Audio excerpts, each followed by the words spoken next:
A stranger approached my car at night with a warning, "Check the back seat." I like to think that I take my personal safety very seriously. I don't stand too close to the road while waiting for the walk signal. I have my location shared with my sister and mom. I keep my wits about me when I'm out in public, and I try not to dawdle after getting into my car.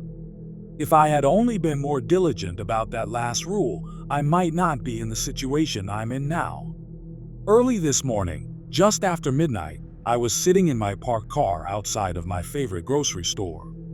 I was exhausted from picking up a friend's evening shift, and so I stopped to grab dinner on my way home from work. The store is in an isolated part of town, but I had never felt unsafe in the area. Then again, I'd never been so late at night. The second I exited the store with my purchase, the old cashier closed up shop for the night and turned off all the lights in the building. For some reason, I did something I never do. I started eating in my car. As a precaution, I try not to linger in isolated parking lots, especially as a young woman who often has to run errands after dark. Maybe it was the hunger, or maybe the fact that, due to a recent breakup, my house hasn't felt all that welcoming in the past few weeks. In any case, I was in no rush to return home. I pulled up an episode of The Terror on my phone and settled in to eat. I enjoyed a few minutes of blissful peace and quiet before a shout pierced through the night.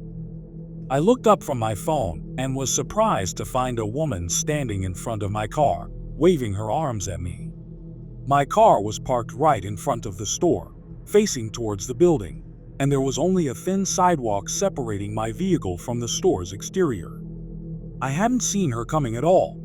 It was like she had emerged from the brick wall before me. She rounded my car, coming to a stop beside the driver's side window. She then started pointing at the ground, the universal signal for roll your window down. Fat chance, I thought. Though she looked sane and kempt, I had no clue what her intentions were. In fact, I felt pretty vindicated in always locking my car doors immediately after entering. The woman, perhaps seeing I was making no move to exit my vehicle, then told me something no one wants to hear. "Hey!" she shouted. "There's someone in your back seat." My mouth went dry. Time seemed to slow as 1,000 horror movie scenes raced through my head. I could almost feel the piano wire digging into my neck, the barrel pressing into my temple. I undid my seatbelt and prepared to launch myself out of the car. Now that the intruder knew I was aware of their presence, would I even have enough time to run? With one hand on the door handle, I stole a glance into the rearview mirror and saw no one. My car is a compact hatchback, meaning there is very little room for a person to hide in my cabin. Even in my exhausted state, I would have noticed someone upon looking into the mirror. My terror fading to confusion, I turned around in my seat, surveying the cabin with my own eyes, and confirmed that there was no one in my back seat. Click. When I turned back around, the woman had taken another step closer to my car. Her body was barely a foot from my door, and her fingers were wrapped around the handle. There were a few more deep clicks as she tried, unsuccessfully, to open the locked door. I raised my gaze, and she gave me an odd smile, as though she and I were sharing a private joke. For the first time, using the faint glow of the street lamp, I took a closer look at the woman's face. Her skin was stretched tightly across her skull, making her thin mouth and nostrils appear as though they'd been cut onto her. Her eyes were deep-set and ovate, and her teeth seemed both too small and too numerous. I allowed myself a brief moment to gawk at the face before me, and then I threw my car into reverse and hightailed it out of the lot. For a few disheartening seconds, the woman held onto the door, keeping in step with my vehicle as I backed up.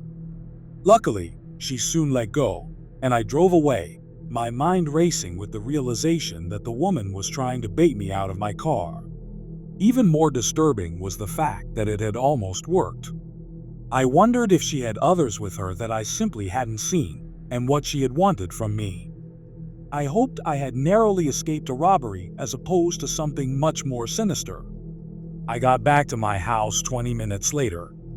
Still shaken from my encounter, I rushed inside the house and made sure that all of my doors and windows were locked. My exhaustion did little to soothe my nerves.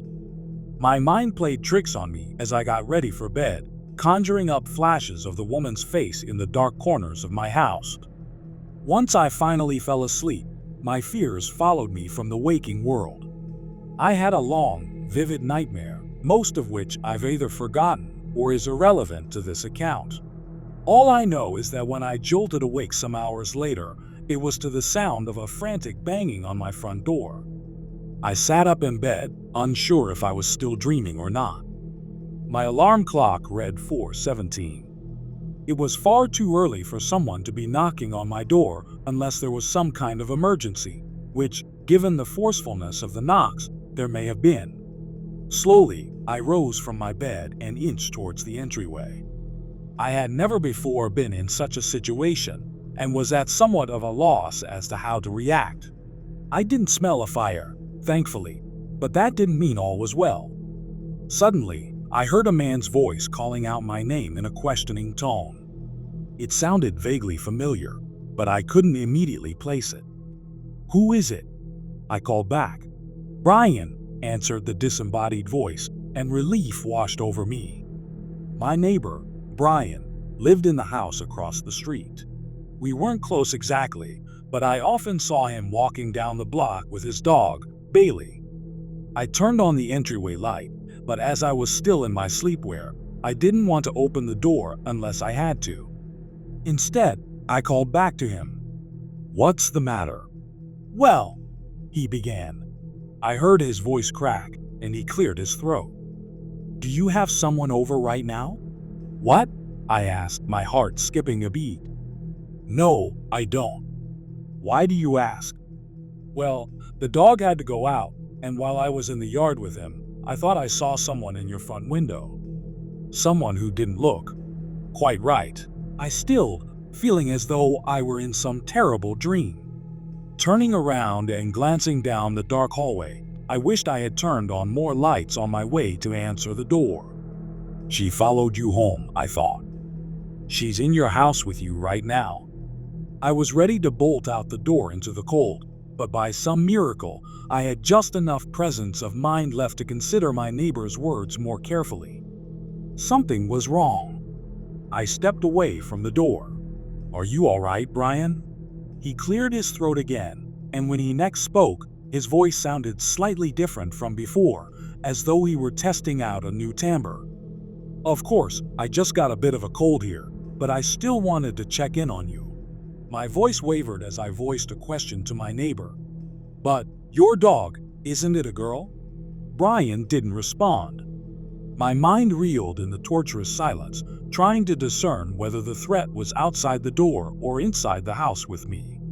After a full minute of complete stillness, the handle to my front door began to move. It rotated downwards as far as it could before the lock stopped it, then shook as the person on the other side of my door pulled on the handle. This happened several more times as the person tested my lock, and then there was a powerful bang, as though someone had rammed into my door with all their might. After that, there was silence again. I stood frozen in place for another minute. I had no peephole, but I worked up the nerve to walk into the living room and peer through the blinds into my front yard. In the distance, walking down the street away from my house, was a figure. Although I couldn't see the face, something deep within me knew it was the same person who had tried to open my car door. I watched her walk away into the quiet night until she disappeared from my view. Needless to say, I didn't get much sleep for the rest of the night. I split my time between roaming the perimeter of my house, looking for anything suspicious, and sitting in my kitchen running the events of the night over in my mind. The most likely explanation was that I'd been dreaming. After all, I'd nearly been baited into opening my door to a potential criminal just hours before, so it made sense that I'd have a nightmare about a similar situation. Then again, I had never, in my entire life, had a dream so vivid. Maybe, somehow the woman really did follow me home. She easily could have stuck a tracker on my car, but how in the world did she know Brian's name, And how had she impersonated him so well? The sun is setting now. I haven't left the house all day. I've been too haunted by the idea of someone or multiple someones trying to draw me out into the open. No matter how many times I check the house, I still feel as though I catch glimpses of the woman in my periphery, of her beady eyes and uncanny smile. I suppose I should try to get some sleep now, impossible as that seems at this point. I just needed to jot this down before I went to bed, in case anything happens to me. And do you ever think about blindly trusting the warnings of a stranger? Story 2. Stay in your vehicle. Back in April of 2013, I went through something that I haven't been able to talk about. I was paid a significant amount of money to stay quiet in return for signing a 10-year agreement to shut the hell up. Now that the time is up, I've considered my options. I could just let this go and never speak of it again. I won't gain anything from speaking out, and I got a lot to lose. But then again, this is just an anonymous post online. Words have less meaning that way. West Virginia. It was hotter than usual, without a whiff of wind. I was coming home from a visit to my aunt. She'd broken her leg and couldn't leave her house. I was making my way back home, taking the I-64 out of Lewisburg. It started with the radio. It was playing that one Macklemore song I'd heard 100 times over. The sound was cutting in and out in a quick staccato, then disappeared completely. I could hear cars honking up front as a line began to form. There was a sway in the trees, as if greater and greater pressure was being put on them. I could hear wind rushing against the left side of the car, forcing me to pull the other way to compensate. I closed the sunroof as a dust cloud blew past, staining the windshield. Then, a rumble. It sounded like thunder, but from the ground. Like a groaning bellow, growing louder and clearer by the second. As it reached its peak, I could see trees toppling over. A small Kia got pushed off balance and swerved off the road. As the sound died down, the road devolved into chaos. Some were desperately changing lanes, others were stepping on the brakes. I got my door scraped as the car behind me sped past. The radio was playing an automated message. A local emergency alert, referred to as a geological event. We were asked to turn off all air conditioning, slow down, and divert to the nearest exit. It repeated in a monotone voice. Geological event. No air conditioning. Slow down. Divert to nearest exit. Minutes passed. There was a line forming further down the road. Police officers blocking the lanes in all directions, leaving a highway exit as the only option. Some folks were trying to push past the barricades, but were forced back at gunpoint. I could see officers wearing gas masks and riot shields. We were waved in. I followed the exit and got directed to the right. There was an open field that was used as a sort of impromptu parking lot. Cars were being waved in and parked in a way that boxed us in, leaving no room for us to open our doors in either direction unless we got parked at the edge. 4 lines of cars with about 10 to 15 vehicles per line. Surplus vehicles were directed further down the road. The place was packed. I got stuck in the second row, about 6 cars in. Pretty much everyone around me were on their phones. I didn't have anyone to call, but there seemed to be an issue getting a signal through. The radio was still repeating the emergency message. Voices were getting louder. A man 2 cars to my left leaned out of a gap in the door, screaming at the officers to answer his question. They responded immediately with a warning shot, straight into the air. "Stay in your vehicle," they screamed. "Lock your doors." I'm not telling you again. A couple of folks were filming, but there seemed to be trouble uploading. We were losing bandwidth. It didn't take long until phone signals were completely blocked. I think a video or 2 of that officer firing into the air made it online. They were patrolling back and forth. We were told to stay in our vehicles. Windows up. Doors closed and locked. Engines off. I could hear people talking in the other cars. Someone said there had been a natural gas leak from the geological event and that combustible engines could spark an explosion. Others were talking about a terrorist attack. There were no answers, and the officers weren't eager to talk. After about an hour, things were getting ugly. People were hungry, thirsty, and restless. One officer stepped up on the front cars, handing out water bottles, crackers, and processed cheese slices. He had to step from one car to another, denting the hoods with his steel-tipped shoes. They were also handing out thick black plastic hygiene bags for people who needed to relieve themselves. Use them, seal them, drop them out the door. Then lock up and wait. I'd crawled into the back seat, pulled down my cap, and tried to relax. I'd been playing some games on my phone, but the battery was running low. I wanted to save some, so I settled for having a nap instead. The sweat was stinging my eyes. Not because of how warm it was, but because of how nervous I was. No matter what I did, I felt trapped, and the car felt smaller and smaller. I couldn't get out if I wanted to, and it physically hurt me to think about how little control I had. Is that what claustrophobia feels like? A couple of officers were discussing something by the front line. One of them had a white cotton glove on, which he used to wipe off the hood of one of the front cars. The glove was taken off and put into a bag, which in turn was sealed with a hot air gun.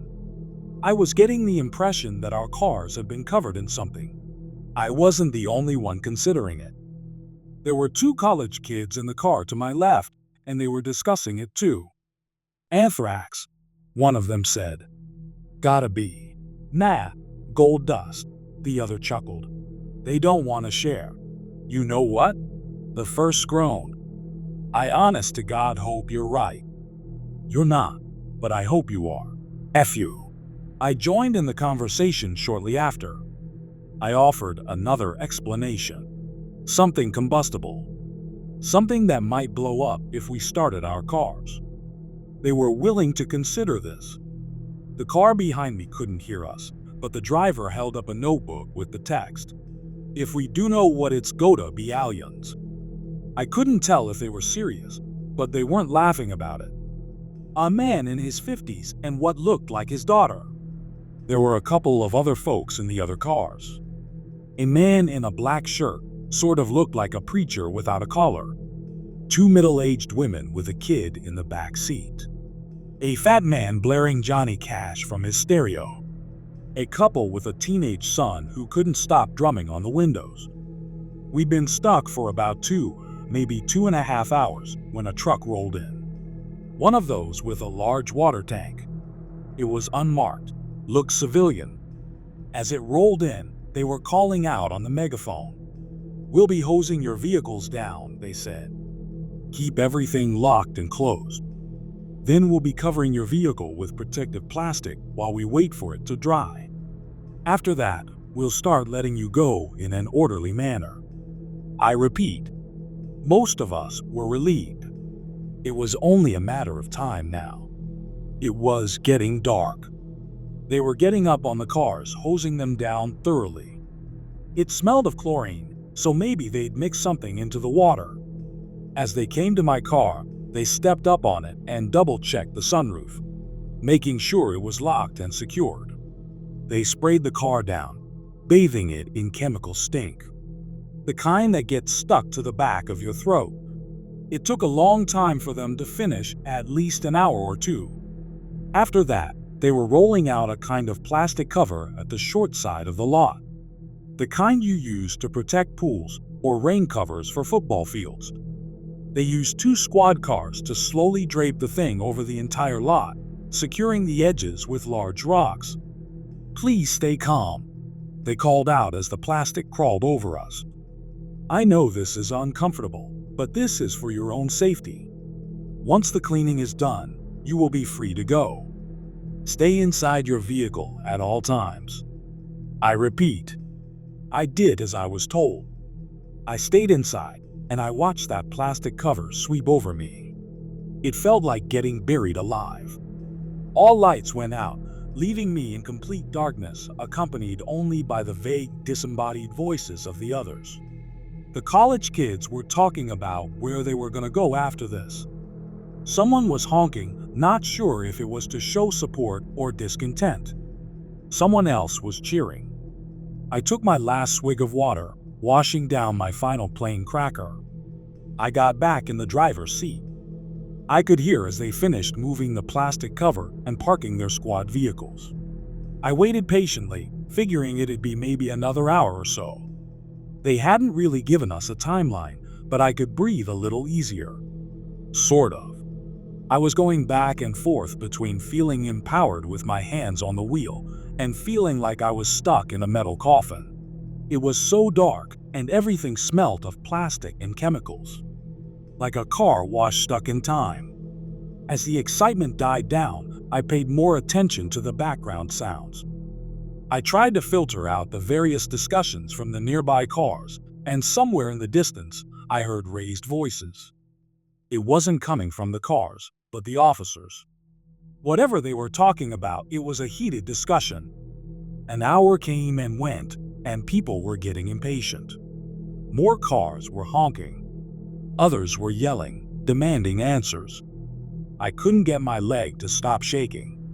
The more I thought about getting out of there, the smaller the car felt. I was hyper-focusing on things I couldn't control. I was a little thirsty, and I was out of water. I needed to use the bathroom. I wanted to stretch my legs and go for a walk. I wanted to breathe fresh air and get that awful chemical taste out of my mouth. I heard cars starting, accelerating. The truck was moving, somewhere off to the side. "We need you to stay in your vehicle," a voice screamed over the megaphone. "Do not leave for any reason. Stay in your vehicle." Cars speeding off. Not many, but a couple. Then, quiet. The officers left us there. Everyone was quiet. A couple of folks had opened up their phones, using them as flashlights to look from car to car. Looking out at the sea of vehicles, all of us trapped under that dark cover, I could see a handful of lights cut off by sharp silhouettes.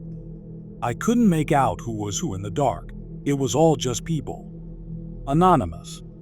I heard a gasp somewhere in the back. There was a metallic clunk, like when the officers climbed atop our cars to get us our water. There was a careful cheer as some folks figured they were taking off the plastic cover. But that wasn't it. Instead, there were more footsteps. The cheers slowly died down as more and more footsteps pattered across our cars. I stopped counting after a dozen. The silhouettes in the other cars were still. We all held our breaths, waiting for an answer to show itself. What the hell was going on? What was that sound? Somewhere off to my right, I heard a voice. "Who's up there?" It sounded like an older man. I'd seen a pickup truck that way earlier. Almost as a response, the footsteps stopped. There was a faint clicking sound, like someone snapping their tongue against the roof of their mouth. Click, click. And from further away, a click in response. From somewhere to my left, another couple clicks. Then, a cascade of clicks. Dozens. Maybe hundreds. There was an awful metallic noise coming from my right. Then, breaking glass. A scream, cut short, followed by several irregular taps of the car horn. One of the silhouettes in the distance turned into a blur as something passed through the windshield, cutting through the plastic cover. Somewhere in the front row, the roof of a car was cut wide open. Someone was pulled up out of their seat. 2 cars back from where I was, there was more glass breaking. It sounded like a wild animal got in.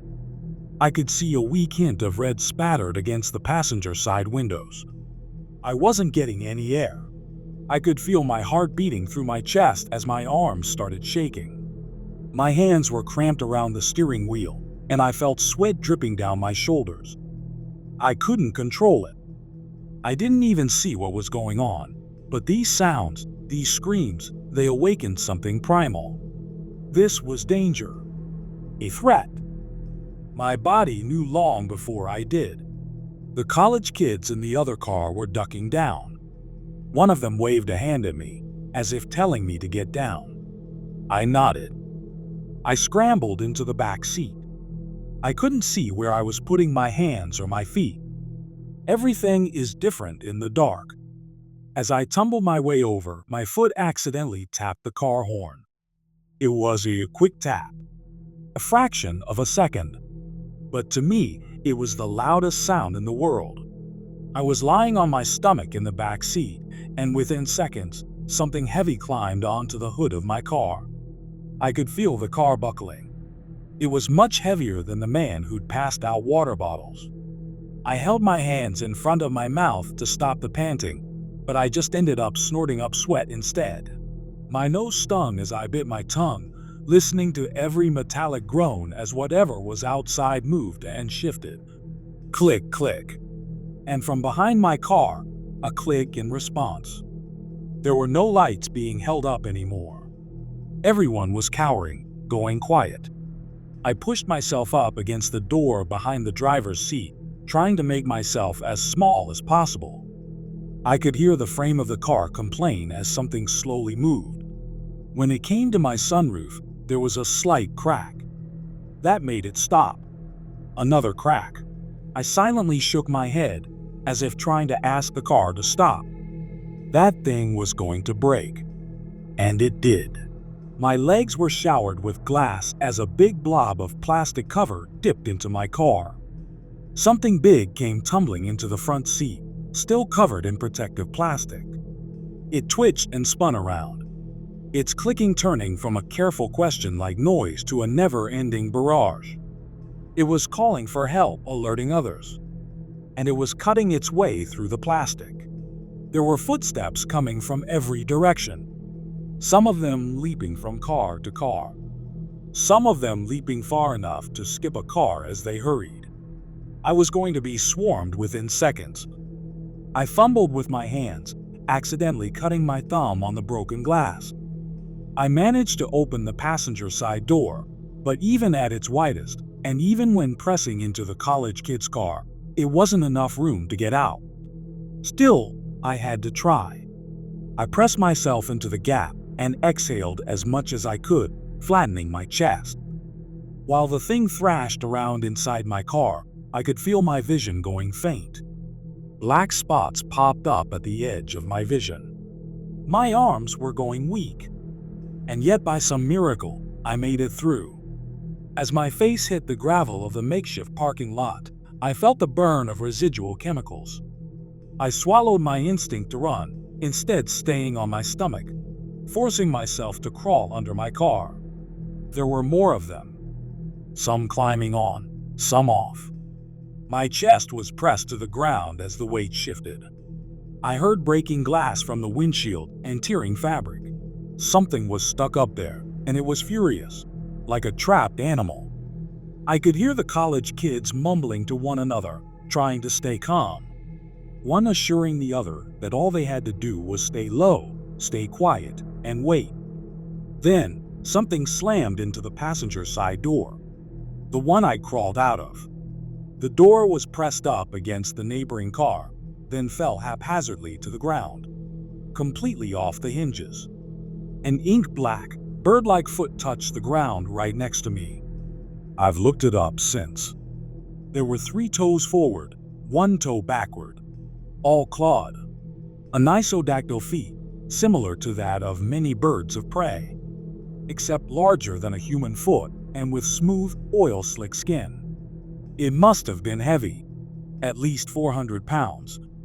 If the clicking noise came from its mouth, I can approximate that it was somewhere around 6'7" to 6'9". Or taller, it could have been hunched over. How it managed to walk in the gap between the vehicles is beyond me, but I suspect it was very thin. It daintily walked from my car to the others, as if scanning for something. I could barely see anything in the dark, but this thing seemed to navigate it perfectly. It didn't bump into anything. There was a tap on the glass of the car behind me, to my right, and someone got startled. A short scream, and the hunt was on. This time was different. It must have caused some kind of chain reaction, as all of a sudden the plastic cover was getting torn up left and right.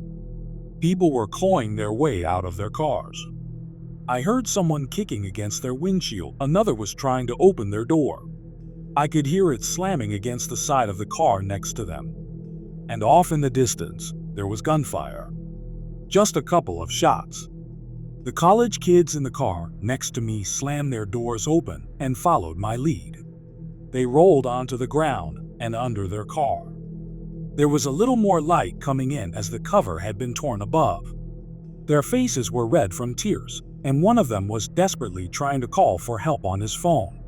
The other grabbed the phone out of his hand. A short scuffle ensued, ending with them putting on a ringtone and sliding the thing as far to the left as they could. Whatever car that phone landed under was demolished. Every window broken. Every passenger gone. I could hear the grinding as a seat was ripped in two and thrown away. In a matter of seconds, an entire vehicle was torn to pieces as a dozen of those things swarmed it. "Shut up," one of the college kids repeated. "Shut up, shut up, shut up." Something reached under my car. It scraped against the sole of my shoe, tearing a hole all the way to my big toe. I hurried forward, scurrying like a lizard. The college kids noticed and followed suit. I don't think they thought about it too much. It was just movement, and they went for it. I made it 2 cars down before I got stuck. There was something dark in the way, and I couldn't get around it without exposing myself. I couldn't see what it was, but it didn't take long for me to figure it out. There was a meaty crunch, as if someone was biting chunks out a piece of meat. It was struggling to get through the fabric of their clothes, making a snapping noise as threads gave way. A pool of blood rolled under the car, staining the tip of my fingers. It was still warm. One of those things were eating a victim. I hunkered down, trying to remember to breathe. And I stayed there, waiting for a chance. Any chance. I must have stayed there for at least an hour, hearing every bite, every crack of bone and snap of sinew. Satisfied clicking noises. As it finished its meal, it wandered off, dragging the remains along. They were moving forward. Something heavy walked over the car I was hiding under, dragging a body along. Slowly, the footsteps disappeared. It was quiet again, and in that quiet, I found my footing. I made my way to the edge of the plastic cover. I listened one final time, pushed one of the weights away, and slipped through. They were gone, and I was out. I could feel my chest growing lighter, allowing me to breathe. I wanted to cry from relief. A breeze was picking up, drying the sweat on my brow and carrying the smell of grass. Stepping back, I turned towards the sea of cars to see how bad the damage was. And then I saw one. It was a bit off to the side, perching on top of an old Honda. At a glance, it looked like a tall person, covered in a slick black ink. But looking closer, you could see the strange bird-like feet, the pointed nails, the long row of shark-like teeth on a mouth that was far too wide. I froze. The thing rose to its full length, easily over 7 feet tall. It looked ready to pounce on me. I had nothing to defend myself with. I couldn't make any sudden moves. I wouldn't even be halfway under the car before that thing would be over me. 100 thoughts raced through my mind, but there was nothing I could do. I was out of options. But the thing just looked at me. It raised a slice of raw meat. Blood dripped onto the plastic cover. It looked at me curiously, taking a bite. Then, as if nothing had happened, it wandered off, satiated. I was left there, shaking like a dry leaf. And with the last of those things gone, all that was left was the panic. It didn't take long for the officers to return. The plastic cover was removed, but we couldn't go home. Not after this. Some folks signed a waiver and were let go immediately. They weren't allowed to talk about what they'd seen, and in return, they'd get a hefty sum of insurance money. Others demanded answers, and were taken into custody for obstruction of justice. A few others still were too panicked to make any kind of sense and had to be checked out by medical personnel. Total of 14 people died. It was described by a combination of causes: traffic pileup, carbon monoxide poisoning, animal attack. I think there was something about an escaped convict too. Excuses all over the place, and the times were all wrong, spread out through a couple of days to more smoothly blend into accident statistics. And if you wanted to go home and get your insurance money, you had to sign a non-disclosure. I did too. I know the college kids did as well. Goddamn miracle they made it out, but I saw them. 34 cars had to be towed. 18 people wounded, 6 seriously so. 4 people lost at least one limb. One guy had an arm ripped off halfway up his collarbone. I don't know how he survived. Most people never saw those things up close. They just remember the screams and the breaking glass. Sometimes at night, that's all I hear too. Closing my eyes reminds me of lying under those cars, feeling the pressure as the weight shifted. I still get trouble breathing. I think a part of me is still stuck there. It stayed in my vehicle. I hope you guys like this video. If you did, make sure like, comment, share, and subscribe the channel Mark Stories.